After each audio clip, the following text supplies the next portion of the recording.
Start right out with two of our guests, Eileen Clinton, and Mary Lou Smith. Eileen is right next to me, and we're going to be talking about the Lung Cancer Alliance and also why it's important to support lung cancer research. So let's start out with you. How'd you get involved? Hi, Ann. Thanks for having us here today. I became involved in the Lung Cancer Alliance about 9 years ago after my husband died. My husband, Bill Champagne, was diagnosed with lung cancer in 2003. He died just about 8 months after in 2004. Was it very fast, wasn't it? Very fast, yes. What were his symptoms so that people might know what? You know, it's interesting. He really didn't have any symptoms. It came on him very sudden. He started smoking when he was 13, so he was a lifelong smoker, unfortunately. And he started having pain in his neck and his upper shoulder. Neck. He never had a so-called smoker's cough. And so his symptoms really went, below the radar. And his physician never really picked up on it until it was too late. And back then, there was no really early screening tool. Mm-hmm. So unfortunately, he was diagnosed, and as I said, 7-8 months later, he died. Yeah. So that's how you got involved. And Yes. Mary Lou, how did you get involved? Okay, well, I'm an 8-year lung cancer survivor. Okay. And I've been involved with the Lung Cancer Alliance for 5 years. Were you a smoker? Yes, I was a smoker. I started in my late teens, and I quit the day of my lung biopsy. And That must have been difficult to do because you hear about smokers that have the little trachea and they're smoking through their trachea. It's like, oh my gosh. Yeah, well, you know what? It was I had tried to stop smoking, 10 or 12 times, and it just never worked. I would make it a month. One time I made it almost 2 months. It's an addiction. It is an addiction. However, when I had the biopsy and when it came back that the cancer was there, that I was malignant, it was the easiest quitting. Yeah, because you had ever. You knew. Yes, I knew. Knew you had to so do it. that part was very easy. But 8 years later, I'm here and doing great. I'm Look doing good. great. Thank you. And you're a spokesperson. Thank you. Too. Yep. This is really important because we're going to be talking about Shine a Light on Lung Cancer. They're having an event coming up. Let's talk about the event a little bit and who's the speakers. Yes. We are going to be having a Shine a Light Vigil on November 14th at the Albany Hilton, right across from Albany Medical Center. And this is a wonderful opportunity to raise awareness for lung cancer and to provide support for those families who have been impacted by lung cancer. And I just want to share a few facts. I mean, number one, November is Lung Cancer Awareness Month. And it wasn't until my husband was diagnosed that I realized the enormity of lung cancer. And not until it hits us do we really, so true. On a personal level. Yes. But in 2012, over 160,000 people died of lung cancer. I mean, I just find that unbelievable. More people die of lung cancer. And a lot of it is preventable. Yes, exactly. But not all. Right, exactly. More people die of lung cancer than breast cancer, colon cancer, and prostate cancer combined. And you hear that it's, breast cancer is the biggest, but it isn't. It's lung cancer. More women will die of lung cancer.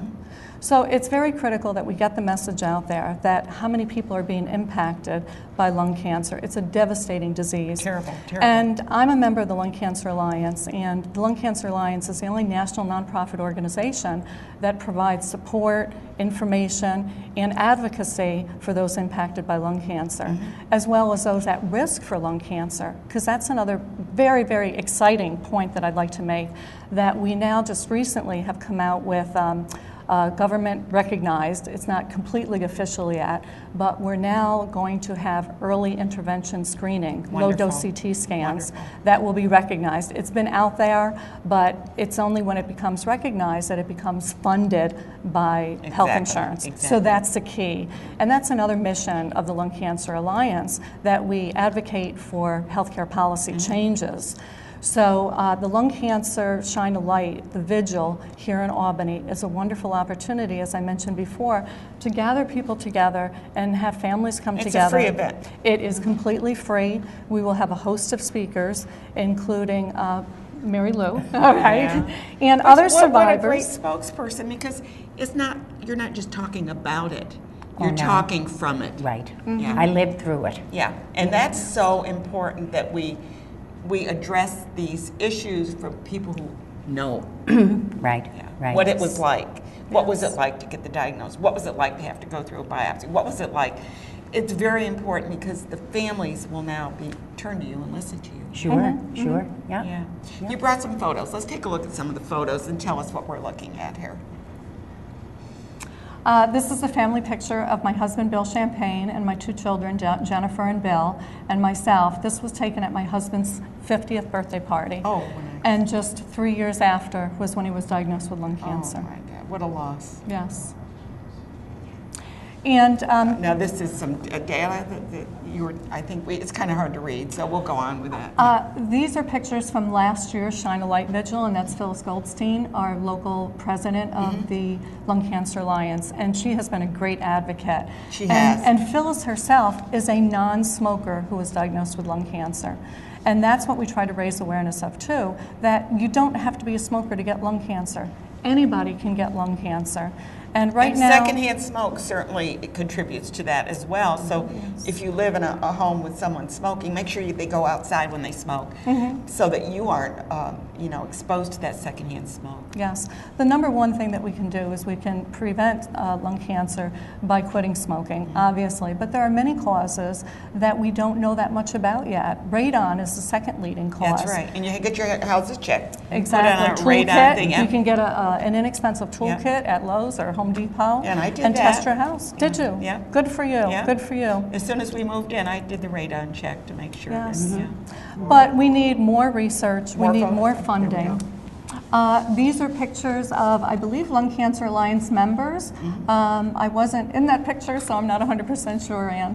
But these are great people that are involved. That's one of the flyers from last year's Shine a Light Vigil. And once again, one of our speakers. And where is this being held? It is held at the Albany Hilton, right across from Albany Medical Center. It starts at 5:30 with an open cocktail reception, and then we have a program that starts shortly after at 6:30. And as I said, we'll have different speakers that will talk about the new lung cancer screening protocols and how it will impact people. And as far as the screening, if you go to the Lung Cancer Alliance, there is a very short screening survey that everyone can take. It takes literally less than 20 seconds. And you can see if you're at risk, depending upon your history. That's really important. So they just go to the website, which Yes. we've had the website up there, I believe. The lungcanceralliance.org. Check it out because you might want to do a kind of a screening there, but then find out about this new CT screening. Yes. So if you're at risk, you can go ahead and find a local screening center, which Albany Medical Center is a recognized approved screening center. And if you're not from this area, you can also punch in your zip code and find out what other screening centers are close to you. But it's important that people that are at risk get screened. It's important that we raise the awareness so that we can increase funding and research.